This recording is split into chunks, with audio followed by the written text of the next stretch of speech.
بسم اللہ الرحمن الرحیم۔ اعتکاف کے فضائل۔ ویسے تو اعتکاف کے فضائل بہت وسیع ہے، لیکن کچھ اہم فوائد جو اعتکاف کرنے والے کو حاصل ہوتے ہیں۔ نمبر 1، ذہنی تقویٰ۔ اعتکاف کرنے سے انسان کی ذہنی تقویٰ مضبوط ہوتی ہے۔ نمبر 2، ذہنی پاکیزگی۔ اعتکاف کے دوران انسان کا ذہنی اور جسمانی طور پر تصفیہ ہوتا ہے۔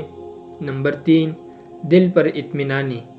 اعتکاف کرنے سے دل پر اطمینانی بڑھتی ہے اور انسان کی روحانیت مضبوط ہوتی ہے۔ نمبر 4، نفسیاتی فوائد۔ اعتکاف کرنے سے انسان کے نفسیاتی میں بہتری آتی ہے اور اس کی روحانی خوشیوں میں اضافہ ہوتا ہے۔ نمبر 5، خود کو صحیح راستے پر لانا۔ اعتکاف کرنے سے انسان اپنی زندگی کو صحیح راستے پر لانے کا موقع حاصل کرتا ہے۔ یہ